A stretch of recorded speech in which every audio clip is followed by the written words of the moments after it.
Assalamu alaikum rahmatullahi ta'ala wa barakatuhu. E bandiraɓe sehilaɓe jangguiyonkoɓe, ene wayno en garti kadi e windande men hande. Windande men wattore 13 hande noon eɗen janga alkulal nangal no masirte. Mi wino on so mbaɗi dani yenne ɗo woni nawo na pooɗa mbiya na. hay ɗo ko an e an. hayde ɗo ko nan kañum e nan. hayde ɗo ko i mbiya in, mbiya ni ka ni. ɗo ko in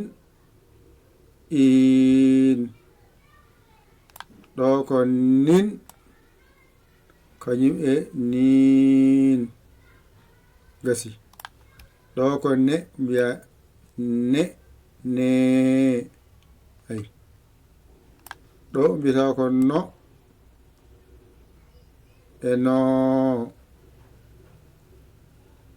ɗo en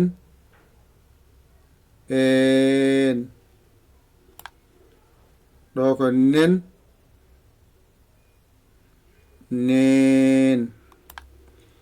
ɗo ko no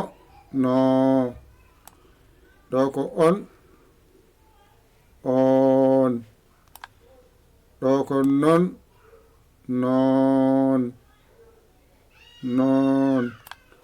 ɗo ko nu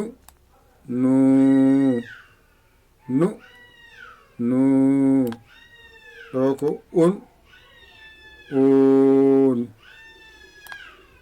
ɗo ko nun gasi. ɗum ɗo woni ko jangate e na ko ɓuri hewde fof ɗo haaɗi. joni mbaɗen dani momten alluga ngal laaɓa mbawen jangude. on ji laaɓi cer. on ji jangen ha laaɓa cer. hay ɗo ko na e na ɗo dow ko ni, les ko ni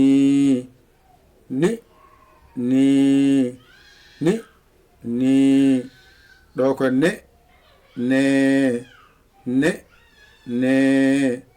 ɗo ko no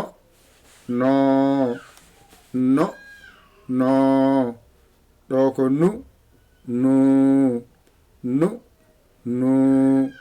ɗo masde ko yesde kiidi ɗol ɗe gado arde. an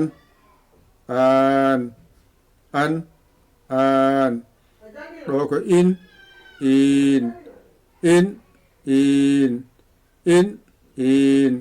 ɗo ko en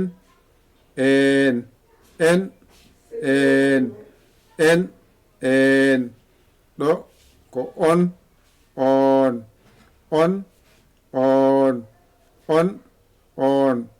ɗo ko un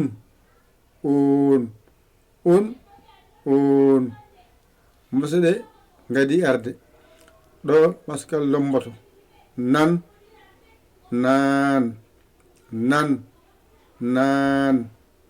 ɗo ko nin e nin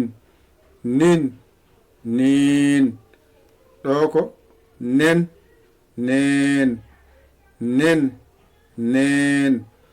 ɗo ko on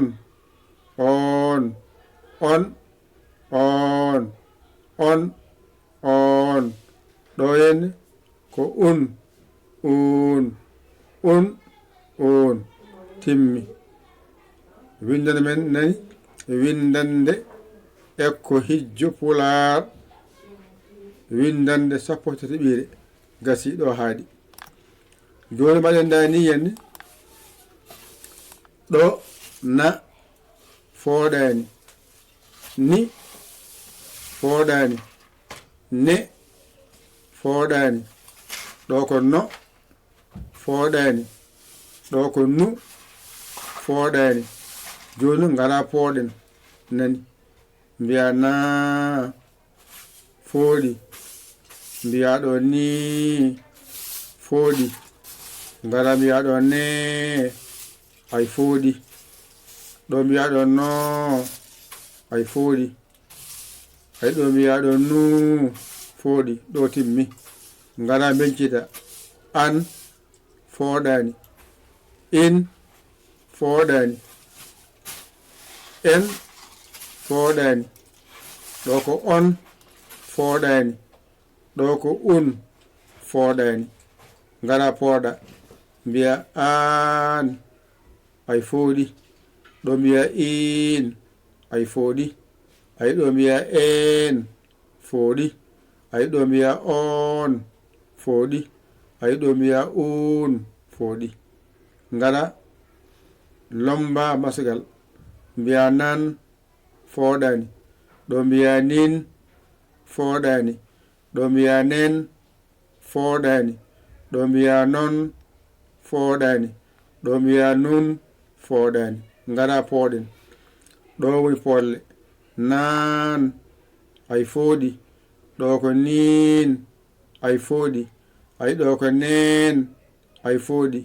Ay ɗo ko non ay fooɗi. Ay ɗo ko nun ay fooɗi. Ɗo kaɗɗen wadde windande ekko hijjo pular wattore 13 hande ngudon woni akural na en kaaɗiɗo ƴette kuɗi mon e karneji mon mbañitoɗo jangon ɗigga on kola koye mon ƴewon bawɗo ɗakkoɗon sara makko o holla on o walla ha jiyan lawol on jiyani noddon 00 221 77 906 14 81 mbaɗa yaya mbaɗa li jiya whatsapp o ngara tagui sagere ma saggani ɗum jinmi walla a jiiɗo naada keso bisimilla ma ngara janggen ngara janggen joɓa jangeneɗa kalɗa sarɗeji ɗi aɗi belma janga a yiɗa jokka haaju ma golle jokka kadi onon kadi jangoɓe hemɓe on mbaɗama erago mbaɗa hen balle moɗon e jingguere moɗon kadi jokka golle men ko golle men ene fof ndindiɗe hoto hay goɗɗo o hoore moƴƴere nde onon jangoɓe Facebook mbaɗe hen onon jangoɓe YouTube mbaɗe hen e goɗɗo gonɗo funnague hirnague rewo worgo aɗa jangga hen wallide hen daña baraji hen yo Allah wallu yo Allah newnu kadi yo Allah reen yo Allah gondiɗo ko musidɗo mon guiɗo mon saabu Allah Yaya Ly Kola Sénégal alhamdulillahi rabbil alamina on jarama salam